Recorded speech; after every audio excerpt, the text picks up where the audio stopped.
তারা যতই হিংস্র হয়ে যাক পাথর দিয়ে মানুষ মেরে ফেলতে পারবে না। কথা জোরে বলেন না, ঠিক কিনা জোরে বলেন। যাদের সিনার মধ্যে কোরআনের আলো থাকবে, সুন্নাহর আলো থাকবে, কোরআন হাদিসের জ্ঞান থাকবে, তার উপর যতই জুলুম হোক উনি একজন মানুষকে পাথর দিয়ে মারতে মারতে মেরে ফেলতে পারবেন না। উনি একটা পশুকেও মারতে পারবেন না। ওনার মধ্যে মায়া আসবে, দয়া আসবে। ওই ইংলিশ গ্রামার, বাংলা, ইংরেজি, অঙ্ক, science, technology, geography, geometry, biology, সেখান থেকে মায়া আসে না। মায়া আসে কোরআন এবং সুন্নাহ থেকে। ঠিক কিনা কথা বলেন? আপনি যত বেশি বায়োলজি পড়বেন তত আপনাকে শক্ত হয়ে যেতে হবে। মানুষের শরীর কাটা, ছেঁড়া, শরীরের বিভিন্ন অঙ্গ কেটে ফেলা, যারা সার্জারি নিয়ে মেডিকেলে পড়ে তাদের কাছে মায়া থাকতে হয় না, মায়া রাখতেও পারবে না। মায়া থাকলে আমার পাটা কাটতে পারবে, আপনার অপারেশন উনি করতে পারবে না। কিন্তু সেটা এক বিষয়। আজ মুসলমানরা যখন পশু জবে করে, আপনি দেখেন, আমরা কদিন আগে কুরবানি করছি না, করছি কিনা বলেন না? কত আদর করে গরুটাকে ফালাইছি, জায়গাটা আগে পরিষ্কার করছি, সেখানে কোনো পাথর আছে কিনা। ফালানোর সময় এত মায়া মোহব্বত করে ফালাইছি। কেন? এই কোরবানির গরুটার কথা আল্লাহ কোরআনে বলেছেন। আল্লাহ বলছেন, ইয়া আইয়ুহাল্লাযীনা আমানু লা তুহিল্লু শাআইরাল্লাহ ওয়ালা শাহরাল হারামা ওয়ালাল হাদিয়া ওয়ালাল কালাইদা। হে ঈমানদাররা, তোমরা আল্লাহর নিদর্শনকে অবমাননা করিও না। আল্লাহ তোমার নিদর্শন কি? আল্লাহ বলছেন, আমার নিদর্শন হলো জিলকদ, জিলহজ, মুহররম, রজব। আরো জোরে বলেন না সুবহানাল্লাহ। আল্লাহ তোমার আর কোন নিদর্শন আছে? আল্লাহ বলছেন আছে। ওয়ালাল হাদিয়া, কোরবানির পশুটা আমি আল্লাহর নিদর্শন। আল্লাহ তোমার আর কোন নিদর্শন আছে? বলে আছে কি? ওয়ালাল কালাইদা, কোরবানির পশুর গলায় যে রশি, এটাও আল্লাহর নিদর্শন। তো একটা পশুকে যখন আপনি কোরবানির সময় ফালাইছেন, কত আদর যত্ন করে, কত আরাম করে, কত মায়া করে তাকে জবে করেছেন। তার খাদ্যনালী, কণ্ঠনালী কেটেছে, আর তার রক কেটেছে। আপনি ডিরেক্টলি আমাদের ভিন্ন ভাইয়েরা যেভাবে কাটে, একেবারে ডিরেক্ট দুই ফালা করে ফেলেন নাই কল্লা। কেন? ইসলাম আপনাকে বলেছে সেটা করলে কোরবানি হবে না। আপনাকে মেরুদণ্ড এটা রেখে দিতে হবে। এই মেরুদণ্ডের ভিতর দিয়ে একটা কট আছে, স্পাইনাল কট, যেই কটটার মাধ্যমে ব্রেইন থেকে ফুসফুসে সিগন্যাল যায়।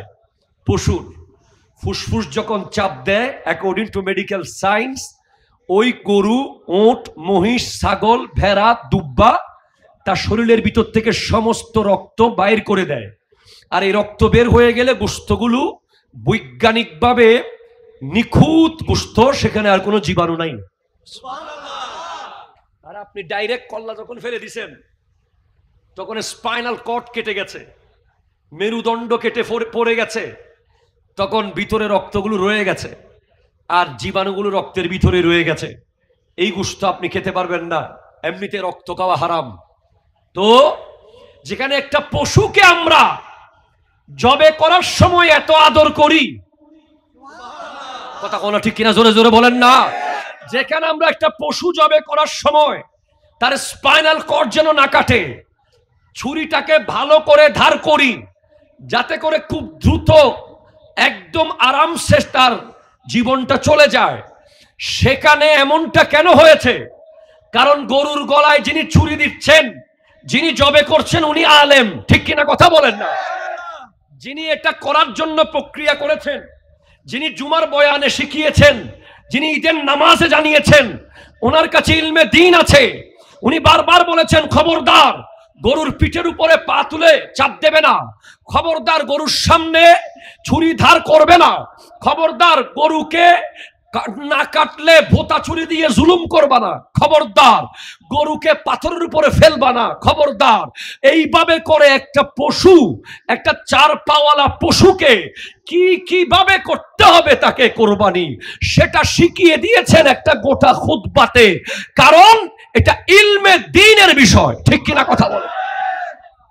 ইলমে দ্বীন আছে বলে কোরবানির দিন লক্ষ লক্ষ পশু কত আরামে কত শান্তিতে দুনিয়া থেকে যায়। আর যাদের কাছে ইলমে দ্বীন নাই, তারা মানুষকে পাথর দিয়ে বাড়ি দিতে দিতে মেরে ফেলতে পারে। আমরা দ্য এজ অফ ডার্কনেস দেখি নাই, the age of ignorance, the age of illiteracy, জাহিলি যুগ পড়েছি আমরা। War, wine and women, war the observing passion of the peoples of Arabs. আরবের মানুষ যুদ্ধ, আরবের মানুষ মদ শরাব, আরবের মানুষ নারী নিয়ে মত্ত থাকতো। কিন্তু আমার নবীর আগমন যখন হয়েছে, এই পৃথিবী বুঝেছে মানবতা কি, মায়া কি, মোহাব্বত কি। আপনি বলেন, আমি বলি আপনার উপর জুলুম হয়েছে, হ্যাঁ আপনার উপর জুলুম হয়েছে। গত এত বছর এত বছর এত বছর আপনার উপর কেউ জুলুম করেছে, বুঝলাম করেছে, কিন্তু আমার নবীর চেয়ে বেশি জুলুম হয়েছে। আমার নবীজিকে তো তারা নিজের বাপের বাড়িতে থাকতে দেয় নাই, নবীজিকে 3 বছর পাহাড়ে বন্দি করেছে, নবীজিকে দারুন নাদুয়া বৈঠক করে 40টা তলোয়ার নিয়ে কেটে ফেলার জন্য ঘেরাও করেছে। ইভেন নবীজি মদিনা যাওয়ার পরেও সেখানেও নবীজিকে শান্তিতে তারা ঘুমাতে দেয় নাই। এরপরেও মক্কা বিজয়ের দিন 10,000 সাহাবা নিয়ে যখন আমার নবী প্রবেশ করছেন, আমার নবী চাইলে মক্কার প্রত্যেকটা কাফেরের গর্দান সাথে সাথে ফেলে দিতে পারতেন, এত পাওয়ার নবীজির কাছে ছিল। কিন্তু আমার নবী বলেছেন, না, আমি রাহমাতাল লিল আলামিন, আমি আজকে সবাইকে মাফ করে দিয়েছি। আরো জোরে বলেন না সুবহানাল্লাহ।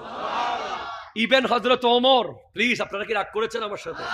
হযরত ওমর ফারুকে আজম রাদিয়াল্লাহু তাআলা আবু সুফিয়ান রাদিয়াল্লাহু তাআলা হুকে অ্যারেস্ট করে নিয়ে এসেছেন গলা কেটে ফেলবেন বলে। তখন হযরত আব্বাস ইবনে আব্দুল মুত্তালিব রাদিয়াল্লাহু তাআলা বলছেন, ওমর তাকে এখন কাটিও না, আগে নবীর কাছে নিয়ে যাও। সুবহানাল্লাহ। নবীজি কি বলে দেখো। নবীজির কাছে নিয়ে যাওয়া হলো। হযরত আব্বাস ইবনে আব্দুল মুত্তালিব রাদিয়াল্লাহু তাআলা বলছেন, ইয়া রাসূলুল্লাহ, ইন্না আবা সুফিয়ান ইউহিব্বুল ফখর ফাজআল লাহু শাইয়ান। ওগো নবী, আবু সুফিয়ান একটু অহংকার করতে ভালোবাসে, ওনাকে এমন কিছু দেন, এমন নিয়ামত দেন, উনি যেন ইসলামের ভিতরে এসে গর্ব করতে পারে। তখন আমার নবী বলছেন, মান দাখালা বাবা আবি সুফিয়ান ফাহুয়া আমিনা। যে ব্যক্তি আজকে আবু সুফিয়ানের ঘরে ঢুকবে সে নিরাপদ। যে ব্যক্তি আজকে নিজের ঘরের খিল মেরে দেবে সে নিরাপদ। যে ব্যক্তি আজকে মসজিদে হেরমের ভিতরে কাবা ঘরের ভিতরে ঢুকে যাবে সেও নিরাপদ। যে আবু সুফিয়ানের গলা কেটে ফেলার কথা ছিল, কারণ বদরের যুদ্ধ হয়েছে ওনার কারণে, উহুদের যুদ্ধ হয়েছে ওনার কারণে, আমার নবী বলছেন, না, আবু সুফিয়ানকে তো মাফ করেছি, ওনার ঘরে যারা ঢুকবে তারাও মাফ পেয়ে যাবে। আপনারা কি বুঝতে পেরেছেন? আপনারা কি বুঝতে পেরেছেন? ইসলাম ওই ধর্ম যেই ধর্ম মায়ার ধর্ম, মুহাব্বতের ধর্ম, ভালোবাসার ধর্ম, শান্তির ধর্ম। ইমাম হোসেন রাদিয়াল্লাহু তাআলা আনহুর গোটা পরিবার শহীদ হয়ে যাওয়ার পর আমার 2 বছরের শিশুকে, আমার সর্ব ছোট কনিষ্ঠ সন্তানটার বয়স 2 বছর এখন, তাকে যদি কেউ একটা থাপ্পড় মারে আমার কলিজা ছিঁড়ে যাবে, ঠিক কিনা বলেন?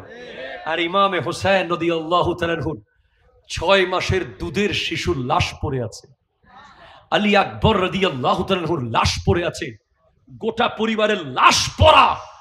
এই লাশের উপরে দাঁড়িয়ে উনি ইয়াজিদিদেরকে বলেছিলেন, এই ইয়াজিদিরা তওবা কর, তোদেরকে আমি মাফ করে দেব। কত বড় কলিজা হলে, কতটুকু দয়ার সাগর হলে, কতটুকু মায়ার সাগর হলে 72টা লাশের উপরে দাঁড়িয়ে বলতেছেন যে এখনো সুযোগ আছে, তোরা ক্ষমা চা, আমি হোসেন তোদেরকে মাফ করে দেব।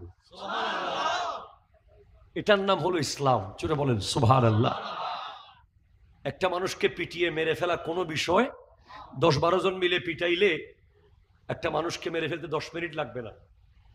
কিন্তু যে ব্যক্তি একটা মানুষকে হত্যা করলো অন্যায়ভাবে, ফাকান্নামা কাতালান নাস জামিআ, সে গোটা পৃথিবীর মানুষকে হত্যা করলো। আর যে ব্যক্তি একটা মানুষের জীবন বাঁচালো, ফাকান্নামা আহইয়ান নাস জামিআ, সে গোটা পৃথিবীর মানুষের জীবন বাঁচালো। একটু জোরে বলেন সুবহানাল্লাহ। যাই হোক, আমরা আমাদের এই দেশটাতে কারা ক্ষমতায় আসবে এটা তাদের ব্যাপার। আমরা যারা সাধারণ মানুষ আছি, আমরা যেন দুই বেলা দুই মুঠো ভাত খেয়ে নিরাপদে থাকতে পারি। ঠিক কিনা কথা বলেন না? আমরা নিরাপত্তা চাই, যারাই আসুক, যারাই দায়িত্ব নেক। আমরা সাধারণ মানুষ, আমাদের কোনো চেয়ারেরও লোভ নাই, আমাদের কোনো ক্ষমতারও লোভ, আমাদের ওই ক্ষমতার দরকারও নেই।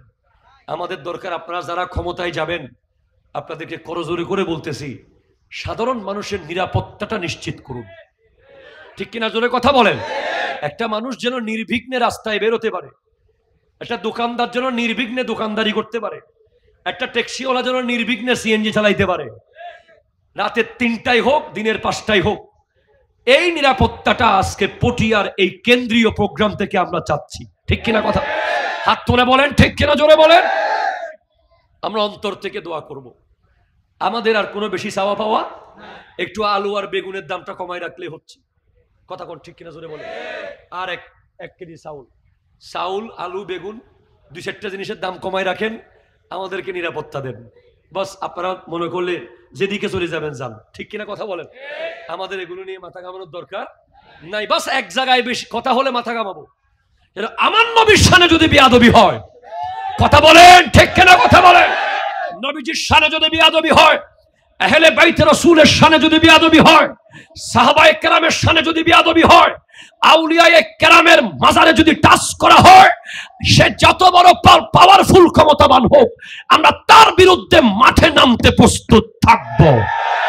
হাত তুলে বলেন ঠিক কিনা? নবীর মুহাব্বতের জায়গা ঠিক রাখবেন। কথা বলা ঠিক কিনা? সাহাবায়ে কেরামের প্রেমের জায়গাটা ঠিক রাখিয়েন, আহলে বাইত রাসূলের মুহাব্বতের জায়গা ঠিক রাখেন, আউলিয়ায়ে কেরামদেরকে তাদের মাজারে শান্তিতে ঘুমাইতে দেন। বস আপনারা চেয়ার নিয়ে থাকেন। কথা জোরে বলেন ঠিক কিনা কথা বলেন। কেন বললেন হুজুর এই কথা? কারণ আছে। কোরআন বলছে, ইয়া আইয়ুহাল্লাযীনা আমানু লা তাখুনুল্লাহ ওয়ার রাসূলা, হে ঈমানদারেরা, আল্লাহ এবং রাসূলের আমানতের খেয়ানত করিও না। যদি বলেন কেন, কেন? এটার ব্যাখ্যা দিয়েছেন আল্লামা নিজামউদ্দিন শাসী রাহমাতুল্লাহ আলাইহি, উসুলুশ শাসী, যেটা ইলমে ফিকার অত্যন্ত জটিল একটা কিতাব।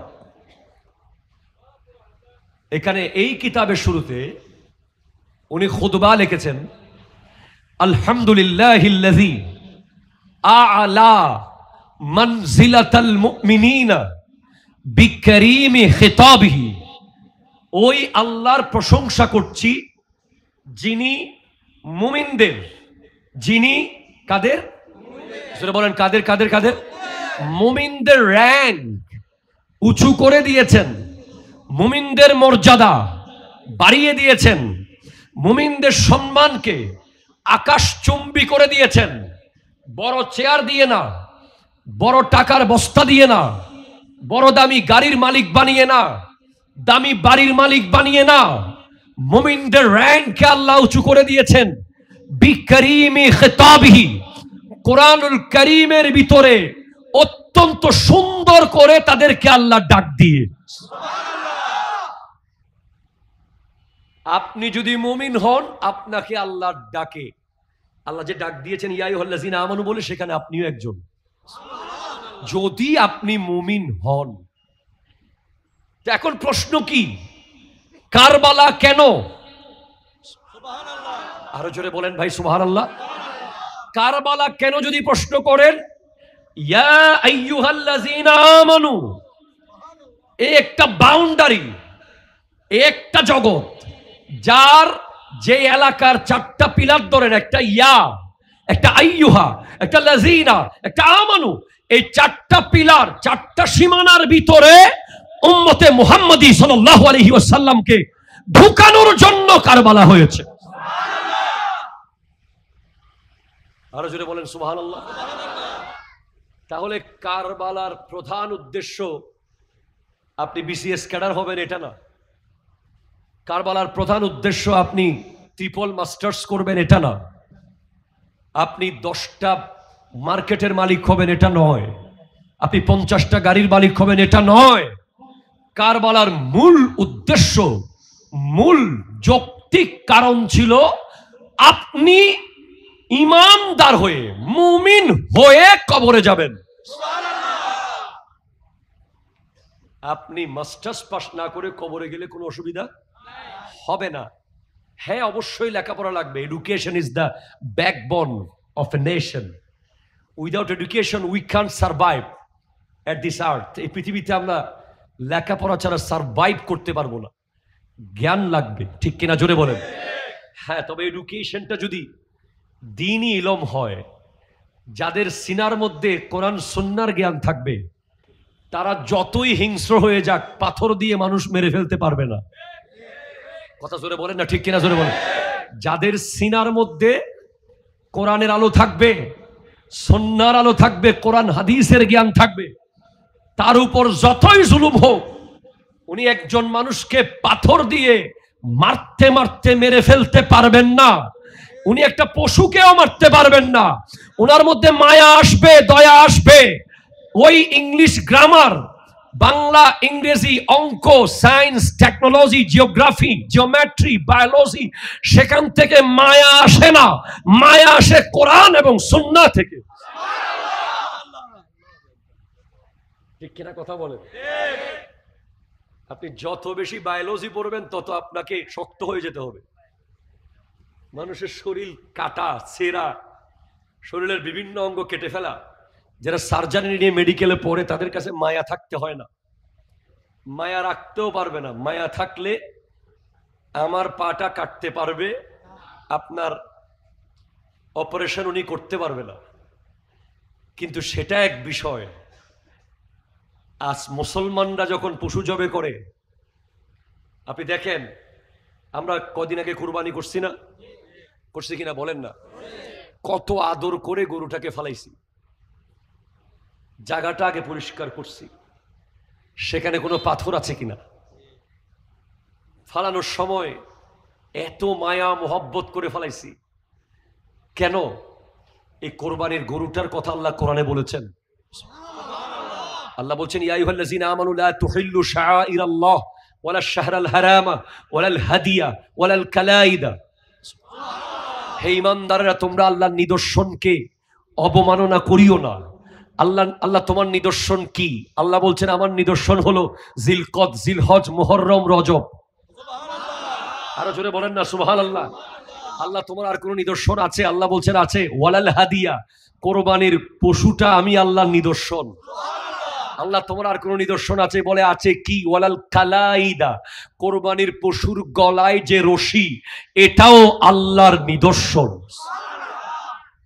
তো একটা পশুকে যখন আপনি কোরবানের সময় ফালাইছেন, কত আদর যত্ন করে, কত আরাম করে, কত মায়া করে তাকে জবে করেছেন। তার খাদ্যনালী, কণ্ঠনালী কেটেছে, আর তার রক কেটেছে। আপনি ডিরেক্টলি ভিন্ন, আমাদের ভিন্ন ভাইয়েরা যেভাবে কাটে, একেবারে ডিরেক্ট 2 ফালা করে ফেলেন নাই কল্লা। কেন? ইসলাম আপনাকে বলেছে সেটা করলে কোরবানি হবে না। আপনাকে মেরুদণ্ড এটা রেখে দিতে হবে।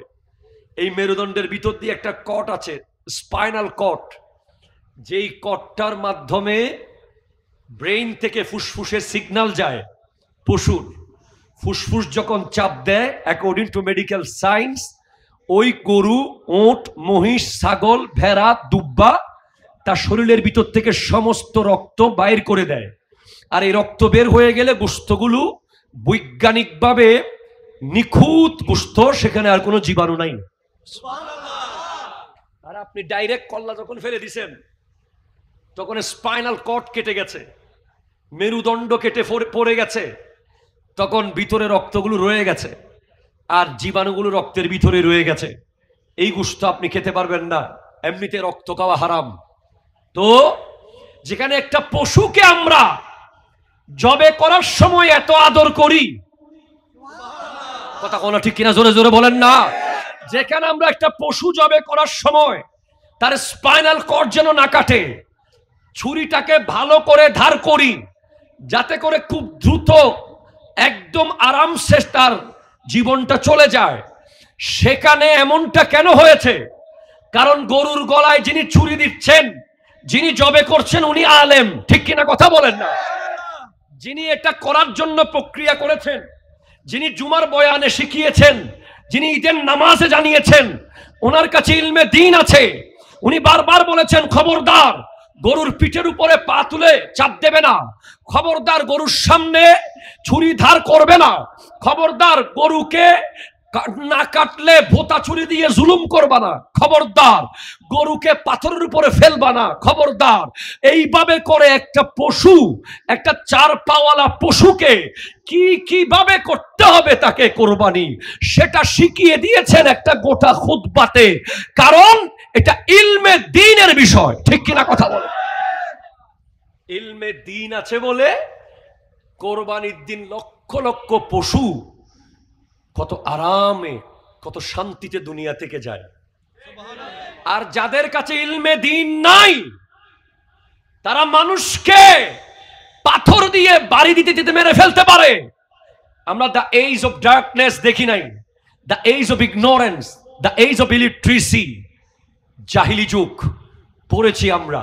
War, wine and women, war the observing passion of the peoples of Arabs. আরবের মানুষ যুদ্ধ, আরবের মানুষ মদ শরাব, আরবের মানুষ নারী নিয়ে মত্ত থাকতো। কিন্তু আমার নবীর আগমন যখন হয়েছে, এই পৃথিবী বুঝেছে মানবতা কি, মায়া কি, মুহাব্বত কি। আপনি বলেন, আমি বলি আপনার উপর জুলুম হয়েছে, হ্যাঁ আপনার উপর জুলুম হয়েছে। গত এত বছর এত বছর এত বছর আপনার উপর কেউ জুলুম করেছে, বুঝলাম করেছে, কিন্তু আমার নবীর চেয়ে বেশি জুলুম হয়েছে। আমার নবীজিকে তো তারা নিজের বাপের বাড়িতে থাকতে দেয় নাই, নবীজিকে 3 বছর পাহাড়ে বন্দি করেছে, নবীজিকে দারুন নাদুয়া বৈঠক করে 40টা তলোয়ার নিয়ে কেটে ফেলার জন্য ঘেরাও করেছে। ইভেন নবীজি মদিনা যাওয়ার পরেও সেখানেও নবীজিকে শান্তিতে তারা ঘুমাতে দেয় নাই। এরপরেও মক্কা বিজয়ের দিন 10,000 সাহাবা নিয়ে যখন আমার নবী প্রবেশ করছেন, আমার নবী চাইলে মক্কার প্রত্যেকটা কাফেরের গর্দান সাথে সাথে ফেলে দিতে পারতেন, এত পাওয়ার নবীজির কাছে ছিল। কিন্তু আমার নবী বলেছেন, না, আমি রাহমাতাল লিল আলামিন, আমি আজকে সবাইকে মাফ করে দিয়েছি। আরো জোরে বলেন না সুবহানাল্লাহ। ইবেন হযরত ওমর, প্লিজ আপনারা কি রাগ করেছেন আমার সাথে? হযরত ওমর ফারুকে আজম রাদিয়াল্লাহু তাআলা আবু সুফিয়ান রাদিয়াল্লাহু তাআলা হুকে অ্যারেস্ট করে নিয়ে এসেছেন গলা কেটে ফেলবেন বলে। তখন হযরত আব্বাস ইবনে আব্দুল মুত্তালিব রাদিয়াল্লাহু তাআলা বলছেন, ওমর তাকে এখন কাটিও না, আগে নবীর কাছে নিয়ে যাও। সুবহানাল্লাহ। নবীজি কি বলে দেখো। নবীজির কাছে নিয়ে যাওয়া হলো। হযরত আব্বাস ইবনে আব্দুল মুত্তালিব রাদিয়াল্লাহু তাআলা বলছেন, ইয়া রাসূলুল্লাহ, ইন্না আবা সুফিয়ান ইউহিব্বুল ফখর ফাজআল লাহু শাইয়ান। ওগো নবী, আবু সুফিয়ান একটু অহংকার করতে ভালোবাসে, ওনাকে এমন কিছু দেন, এমন নিয়ামত দেন, উনি যেন ইসলামের ভিতরে এসে গর্ব করতে পারে। তখন আমার নবী বলছেন, মান দাখালা বাবা আবি সুফিয়ান ফাহুয়া আমিনা। যে ব্যক্তি আজকে আবু সুফিয়ানের ঘরে ঢুকবে সে নিরাপদ। যে ব্যক্তি আজকে নিজের ঘরের খিল মেরে দেবে সে নিরাপদ। যে ব্যক্তি আজকে মসজিদে হেরমের ভিতরে, কাবা ঘরের ভিতরে ঢুকে যাবে সেও নিরাপদ। যে আবু সুফিয়ানের গলা কেটে ফেলার কথা ছিল, কারণ বদরের যুদ্ধ হয়েছে ওনার কারণে, উহুদের যুদ্ধ হয়েছে ওনার কারণে, আমার নবী বলছেন, না, আবু সুফিয়ানকে তো মাফ করেছি, ওনার ঘরে যারা ঢুকবে তারাও মাফ পেয়ে যাবে। আপনারা কি বুঝতে পেরেছেন? আপনারা কি বুঝতে পেরেছেন? ইসলাম ওই ধর্ম যেই ধর্ম মায়ার ধর্ম, মুহাব্বতের ধর্ম, ভালোবাসার ধর্ম, শান্তির ধর্ম। ইমাম হোসেন রাদিয়াল্লাহু তাআলা আনহুর গোটা পরিবার শহীদ হয়ে যাওয়ার পর আমার 2 বছরের শিশুকে, আমার ছোট কনিষ্ঠ সন্তানটার বয়স 2 বছর এখন, তাকে যদি কেউ একটা থাপ্পড় মারে আমার কলিজা ছিঁড়ে যাবে, ঠিক কিনা বলেন? আর ইমামে হোসেন রাদিয়াল্লাহু তাআলা আনহু 6 মাসের দুধের শিশুর লাশ পড়ে আছে, আলী আকবর রাদিয়াল্লাহু তাআলা আনহুর লাশ পড়ে আছে, গোটা পরিবারের লাশ পড়া। এই লাশের উপরে দাঁড়িয়ে উনি ইয়াজিদিদেরকে বলেছিলেন, এই ইয়াজিদিরা তওবা কর, তোদেরকে আমি মাফ করে দেব। কত বড় কলিজা হলে, কতটুকু দয়ার সাগর হলে, কতটুকু মায়ার সাগর হলে 72টা লাশের উপরে দাঁড়িয়ে বলতেছেন যে এখনো সুযোগ আছে, তোরা ক্ষমা চা, আমি হোসেন তোদেরকে মাফ করে দেব। এটার নাম হলো ইসলাম। চলে বলেন সুবহানাল্লাহ। একটা মানুষকে পিটিয়ে মেরে ফেলা কোনো বিষয়, 10-12 জন মিলে পিটাইলে একটা মানুষকে মেরে ফেলতে 10 মিনিট লাগবে না। কিন্তু যে ব্যক্তি একটা মানুষকে হত্যা করলো অন্যায়ভাবে, ফাকান্নামা কাতালান নাস জামিয়া, সে গোটা পৃথিবীর মানুষকে হত্যা করলো। আর যে ব্যক্তি একটা মানুষের জীবন বাঁচালো, ফাকান্নামা আহইয়ান নাস জামিয়া, সে গোটা পৃথিবীর মানুষের জীবন বাঁচালো। একটু জোরে বলেন সুবহানাল্লাহ। যাই হোক, আমরা আমাদের এই দেশটাতে কারা ক্ষমতায় আসবে এটা তাদের ব্যাপার। আমরা যারা সাধারণ মানুষ আছি, আমরা যেন 2 বেলা 2 মুঠো ভাত খেয়ে নিরাপদে থাকতে পারি, ঠিক কিনা কথা বলেন না? আমরা নিরাপত্তা চাই, যারাই আসুক, যারাই দায়িত্ব নেক। আমরা সাধারণ মানুষ, আমাদের কোনো চেয়ারেরও লোভ নাই, আমাদের কোনো ক্ষমতারও লোভ, আমাদের ওই ক্ষমতার দরকারও নেই। আমাদের দরকার, আপনারা যারা ক্ষমতায় যাবেন, আপনাদেরকে করজোরে করে বলতেছি, সাধারণ মানুষের নিরাপত্তাটা নিশ্চিত করুন, ঠিক কিনা জোরে কথা বলেন।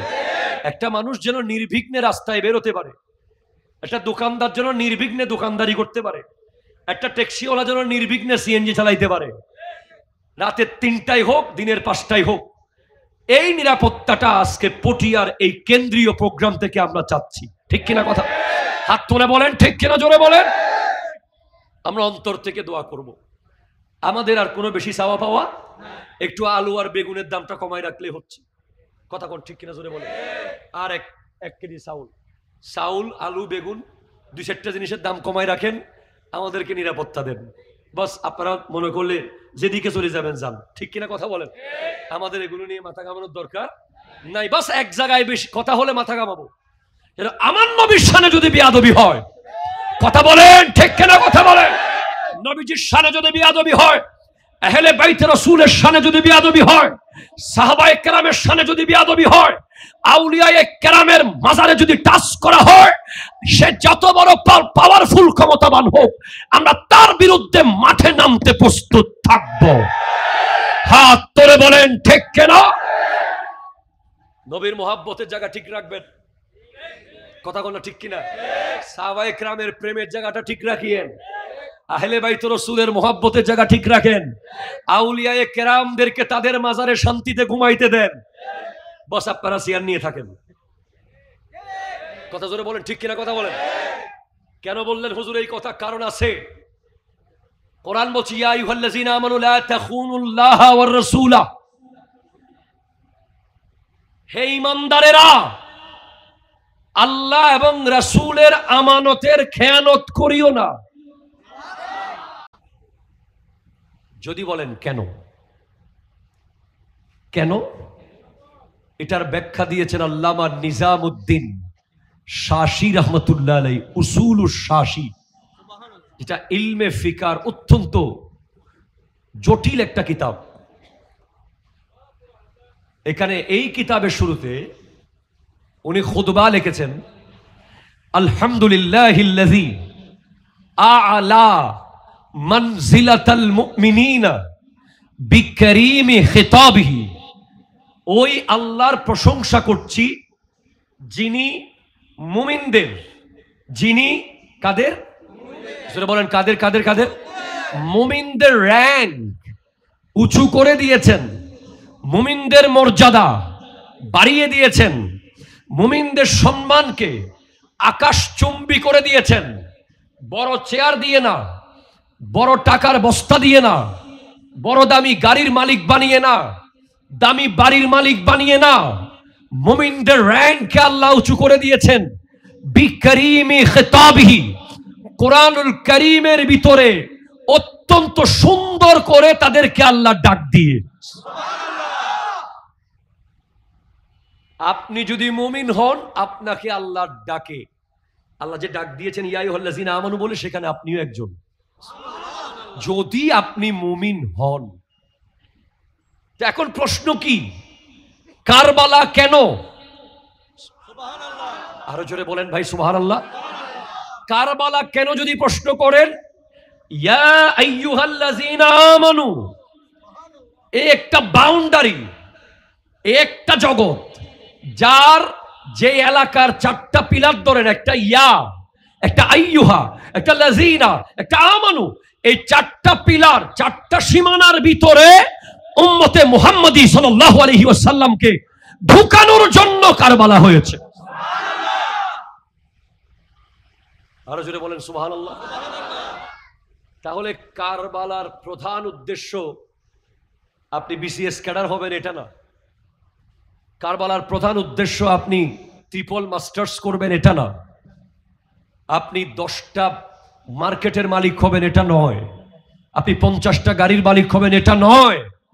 কারবালার মূল উদ্দেশ্য, মূল যৌক্তিক কারণ ছিল আপনি ঈমানদার হয়ে, মুমিন হয়ে কবরে যাবেন। আপনি মাস্টার্স পাস না করে কবরে গেলে কোনো অসুবিধা হবে না। হ্যাঁ, অবশ্যই লেখাপড়া লাগবে। Education is the backbone of a nation. Without education we can't survive at this আর্থ। এই পৃথিবীতে আমরা লেখাপড়া ছাড়া সারভাইভ করতে পারবো না, জ্ঞান লাগবে, ঠিক কিনা জোরে বলেন।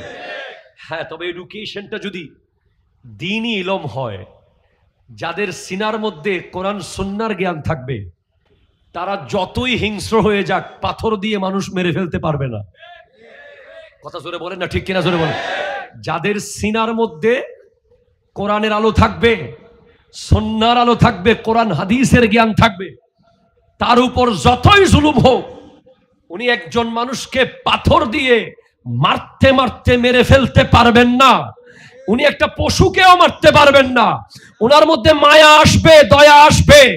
ওই ইংলিশ গ্রামার, বাংলা, ইংরেজি, অঙ্ক, science, technology, geography, geometry, biology, সেখান থেকে মায়া আসে না। মায়া আসে কোরআন এবং সুন্নাহ থেকে। ঠিক কিনা কথা বলেন? আপনি যত বেশি বায়োলজি পড়বেন, তত আপনাকে শক্ত হয়ে যেতে হবে। মানুষের শরীর কাটা, ছেঁড়া, শরীরের বিভিন্ন অঙ্গ কেটে ফেলা, যারা সার্জারি নিয়ে মেডিকেলে পড়ে, তাদের কাছে মায়া থাকতে হয় না, মায়া রাখতেও পারবে না। মায়া থাকলে আমার পাটা কাটতে পারবে, আপনার অপারেশন উনি করতে পারবে না, কিন্তু সেটা এক বিষয়। আজ মুসলমানরা যখন পশু জবে করে, আপনি দেখেন, আমরা কদিন আগে কুরবানি করছি না, করছি কিনা বলেন না? কত আদর করে গরুটাকে ফালাইছি, জায়গাটা আগে পরিষ্কার করছি, সেখানে কোনো পাথর আছে কিনা, ফালানোর সময় এত মায়া মোহব্বত করে ফালাইছি। কেন? এই কোরবানির গরুটার কথা আল্লাহ কোরআনে বলেছেন। আল্লাহ বলছেন, ইয়া আইয়ুহাল্লাযীনা আমানু লা তুহিল্লু শাআইরাল্লাহ ওয়ালা শাহরাল হারামা ওয়ালাল হাদিয়া ওয়ালাল কালাইদা। হে ঈমানদাররা, তোমরা আল্লাহর নিদর্শনকে অবমাননা করিও না। আল্লাহ তোমার নিদর্শন কি? আল্লাহ বলছেন, আমার নিদর্শন হলো জিলকদ, জিলহজ, মুহররম, রজব। আরো জোরে বলেন না সুবহানাল্লাহ। আল্লাহ তোমার আর কোন নিদর্শন আছে? আল্লাহ বলছেন আছে। ওয়ালাল হাদিয়া, কোরবানির পশুটা আমি আল্লাহর নিদর্শন। আল্লাহ তোমার আর কোন নিদর্শন আছে? বলে আছে কি? ওয়ালাল কালাইদা, কোরবানির পশুর গলায় যে রশি, এটাও আল্লাহর নিদর্শন। তো একটা পশুকে যখন আপনি কোরবানির সময় ফালাইছেন, কত আদর যত্ন করে, কত আরাম করে, কত মায়া করে তাকে জবে করেছেন। তার খাদ্যনালী, কণ্ঠনালী কেটেছে, আর তার রক কেটেছে।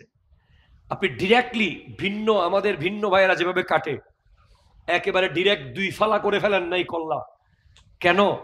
ইসলাম আপনাকে বলেছে সেটা করলে কোরবানি হবে না, আপনাকে মেরুদণ্ডটা রেখে দিতে হবে। এই মেরুদণ্ডের ভিতর দিয়ে একটা কট আছে, স্পাইনাল কট, যেই কটটার মাধ্যমে ব্রেইন থেকে ফুসফুসে সিগন্যাল যায়। পশুর ফুসফুস যখন চাপ দেয়, অ্যাকর্ডিং টু মেডিকেল সায়েন্স, ওই গরু, ওট, মহিষ, ছাগল, ভেড়া, দুব্বা তার শরীরের ভিতর থেকে সমস্ত রক্ত বাইর করে দেয়।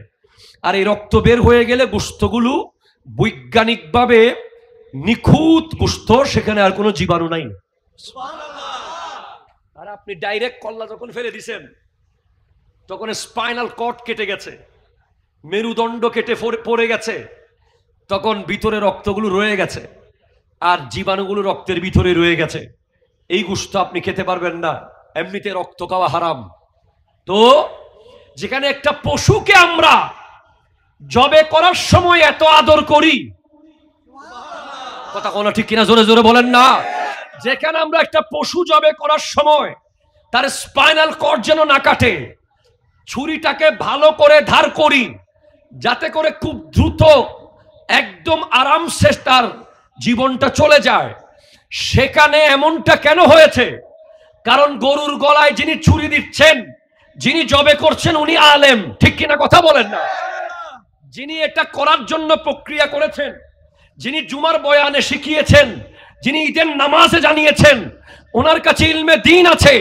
উনি বারবার বলেছেন, খবরদার গরুর পিঠের উপরে পা তুলে চাপ দেবে না, খবরদার গরুর সামনে ছুরি ধার করবে না, খবরদার গরুকে না কাটলে ভোতা ছুরি দিয়ে জুলুম করবা না, খবরদার গরুকে পাথরের উপরে ফেলবা না, খবরদার। এইভাবে করে একটা পশু, একটা 4 পাওয়ালা পশুকে কিভাবে করতে হবে তাকে কোরবানি, সেটা শিখিয়ে দিয়েছেন একটা গোটা খুতবাতে। কারণ এটা ইলমে দ্বীনের বিষয়, ঠিক কিনা কথা বলে? ইলমে দ্বীন আছে বলে কোরবানির দিন লক্ষ লক্ষ পশু কত আরামে, কত শান্তিতে দুনিয়া থেকে যায়। আর যাদের কাছে ইলমে দ্বীন নাই, তারা মানুষকে পাথর দিয়ে বাড়ি দিতে দিতে মেরে ফেলতে পারে। আমরা দ্য এজ অফ ডার্কনেস দেখি নাই, the age of ignorance, the age of illiteracy, জাহিলি যুগ পড়েছি আমরা। War, wine and women, war the observing passion of the peoples of Arabs. আরবের মানুষ যুদ্ধ, আরবের মানুষ মদ শরাব, আরবের মানুষ নারী নিয়ে মত্ত থাকতো। কিন্তু আমার নবীর আগমন যখন হয়েছে, এই পৃথিবী বুঝেছে মানবতা কি, মায়া কি, মুহাব্বত কি। আপনি বলেন, আমি বলি আপনার উপর জুলুম হয়েছে, হ্যাঁ আপনার উপর জুলুম হয়েছে। গত এত বছর এত বছর এত বছর আপনার উপর কেউ জুলুম করেছে, বুঝলাম করেছে, কিন্তু আমার নবীর চেয়ে বেশি জুলুম হয়েছে।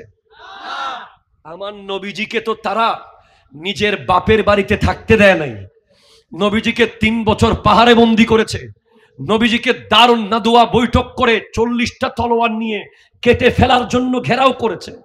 ইভেন নবীজি মদিনা যাওয়ার পরেও সেখানেও নবীজিকে শান্তিতে তারা ঘুমাতে দেয় নাই। এরপরেও মক্কা বিজয়ের দিন 10,000 সাহাবা নিয়ে যখন আমার নবী প্রবেশ করছেন, আমার নবী চাইলে মক্কার প্রত্যেকটা কাফেরের গর্দান সাথে সাথে ফেলে দিতে পারতেন, এত পাওয়ার নবীজির কাছে ছিল। কিন্তু আমার নবী বলেছেন, না, আমি রাহমাতাল লিল আলামিন, আমি আজকে সবাইকে মাফ করে দিয়েছি। আরো জোরে বলেন না সুবহানাল্লাহ। ইবেন হযরত ওমর, প্লিজ আপনারা কি রাগ করেছেন আমার সাথে? হযরত ওমর ফারুকে আজম রাদিয়াল্লাহু তাআলা আবু সুফিয়ান রাদিয়াল্লাহু তাআলা আনহুকে অ্যারেস্ট করে নিয়ে এসেছেন গলা কেটে ফেলবেন বলে। তখন হযরত আব্বাস ইবনে আব্দুল মুত্তালিব রাদিয়াল্লাহু তাআলা বলছেন, ওমর তাকে এখন কাটিও না, আগে নবীর কাছে নিয়ে যাও। সুবহানাল্লাহ। নবীজি কি বলে দেখো। নবীজির কাছে নিয়ে যাওয়া হলো। হযরত আব্বাস ইবনে আব্দুল মুত্তালিব রাদিয়াল্লাহু তাআলা বলছেন, ইয়া রাসূলুল্লাহ, ইন্না আবা সুফিয়ান ইউহিব্বুল ফখর ফাজআল লাহু শাইয়ান। ওগো নবী, আবু সুফিয়ান একটু অহংকার করতে ভালোবাসে, ওনাকে এমন কিছু দেন, এমন নিয়ামত দেন, উনি যেন ইসলামের ভিতরে এসে গর্ব করতে পারে। তখন আমার নবী বলছেন, মান দাখালা বাবা আবি সুফিয়ান ফাহুয়া আমিনা, যে ব্যক্তি আজকে আবু সুফিয়ানের ঘরে ঢুকবে সে নিরাপদ। যে ব্যক্তি আজকে নিজের ঘরের খিল মেরে দেবে সে নিরাপদ। যে ব্যক্তি আজকে মসজিদে হেরমের ভিতরে কাবা ঘরের ভিতরে ঢুকে যাবে সেও নিরাপদ। যে আবু সুফিয়ানের গলা কেটে ফেলার কথা ছিল, কারণ বদরের যুদ্ধ হয়েছে ওনার কারণে, উহুদের যুদ্ধ হয়েছে ওনার কারণে, আমার নবী বলছেন না, আবু সুফিয়ানকে তো মাফ করেছি, ওনার ঘরে যারা ঢুকবে তারাও মাফ পেয়ে যাবে। আপনারা কি বুঝতে পেরেছেন? আপনারা কি বুঝতে পেরেছেন? ইসলাম ওই ধর্ম যেই ধর্ম মায়ার ধর্ম, মুহাব্বতের ধর্ম, ভালোবাসার ধর্ম, শান্তির ধর্ম। ইমাম হোসেন রাদিয়াল্লাহু তাআলা আনহুর গোটা পরিবার শহীদ হয়ে যাওয়ার পর আমার 2 বছরের শিশুকে, আমার ছোট কনিষ্ঠ সন্তানটার বয়স 2 বছর এখন, তাকে যদি কেউ একটা থাপ্পড় মারে আমার কলিজা ছিঁড়ে যাবে, ঠিক কিনা বলেন? আর ইমামে হোসেন রাদিয়াল্লাহু তাআলা আনহুর 6 মাসের দুধের শিশুর লাশ পড়ে আছে, আলী আকবর রাদিয়াল্লাহু তাআলা আনহুর লাশ পড়ে আছে, গোটা পরিবারের লাশ পড়া। এই লাশের উপরে দাঁড়িয়ে উনি ইয়াজিদিদেরকে বলেছিলেন, এই ইয়াজিদিরা তওবা কর, তোদেরকে আমি মাফ করে দেব। কত বড় কলিজা হলে, কতটুকু দয়ার সাগর হলে, কতটুকু মায়ার সাগর হলে 72টা লাশের উপরে দাঁড়িয়ে বলতেছেন যে এখনো সুযোগ আছে, তোরা ক্ষমা চা, আমি হোসেন তোদেরকে মাফ করে দেব। এটার নাম হলো ইসলাম। চলে বলেন সুবহানাল্লাহ। একটা মানুষকে পিটিয়ে মেরে ফেলা কোনো বিষয়, 10-12 জন মিলে পিটাইলে একটা মানুষকে মেরে ফেলতে 10 মিনিট লাগবে না। কিন্তু যে ব্যক্তি একটা মানুষকে হত্যা করলো অন্যায়ভাবে, ফাকান্নামা কাতালান নাস জামিআ, সে গোটা পৃথিবীর মানুষকে হত্যা করলো। আর যে ব্যক্তি একটা মানুষের জীবন বাঁচালো, ফাকান্নামা আহইয়ান নাস জামিআ, সে গোটা পৃথিবীর মানুষের জীবন বাঁচালো। একটু জোরে বলেন সুবহানাল্লাহ। যাই হোক, আমরা আমাদের এই দেশটাতে কারা ক্ষমতায় আসবে এটা তাদের ব্যাপার। আমরা যারা সাধারণ মানুষ আছি, আমরা যেন 2 বেলা 2 মুঠো ভাত খেয়ে নিরাপদে থাকতে পারি, ঠিক কিনা কথা বলেন না? আমরা নিরাপত্তা চাই, যারাই আসুক, যারাই দায়িত্ব নেক। আমরা সাধারণ মানুষ, আমাদের কোনো চেয়ারেরও লোভ নাই, আমাদের কোনো ক্ষমতারও লোভ, আমাদের ওই ক্ষমতার দরকারও নেই। আমাদের দরকার, আপনারা যারা ক্ষমতায় যাবেন, আপনাদেরকে করজোরে করে বলতেছি, সাধারণ মানুষের নিরাপত্তাটা নিশ্চিত করুন, ঠিক কিনা জোরে কথা বলেন। একটা মানুষ যেন নির্বিঘ্নে রাস্তায় বেরোতে পারে, একটা দোকানদার যেন নির্বিঘ্নে দোকানদারি করতে পারে, একটা ট্যাক্সিওয়ালা যেন নির্বিঘ্নে সিএনজি চালাইতে পারে, রাতের 3টায় হোক দিনের 5টায় হোক। এই নিরাপত্তাটা আজকে পটিয়ার এই কেন্দ্রীয় প্রোগ্রাম থেকে আমরা চাচ্ছি, ঠিক কিনা কথা? হাত তুলে বলেন ঠিক কিনা জোরে বলেন। আমরা অন্তর থেকে দোয়া করব। আমাদের আর কোনো বেশি চাওয়া পাওয়া, একটু আলু আর বেগুনের দামটা কমায় রাখলে হচ্ছে, কথা কোন ঠিক কিনা জোরে বলেন। আর 1 কেজি চাউল, আলু, বেগুন, 2-4টা জিনিসের দাম কমায় রাখেন, আমাদেরকে নিরাপত্তা দেন। বাস আপনারা মনে করলে যেদিকে চলে যাবেন যান, ঠিক কিনা কথা বলেন। আমাদের এগুলো নিয়ে মাথা ঘামানোর দরকার নাই। বাস এক জায়গায় বেশি কথা হলে মাথা ঘামাবো, আমার নবীর শানে যদি বেয়াদবি হয়, কথা বলেন ঠিক কিনা কথা বলেন। নবীজির শানে যদি বেয়াদবি হয়, আহলে বাইতে রাসূলের শানে যদি বেয়াদবি হয়, সাহাবায়ে কেরামের শানে যদি বেয়াদবি হয়, আউলিয়ায়ে কেরামের মাজারে যদি টাচ করা হয়, সে যত বড় পাওয়ারফুল ক্ষমতাবান হোক, আমরা তার বিরুদ্ধে মাঠে নামতে প্রস্তুত থাকব। হাত তুলে বলেন ঠিক কিনা।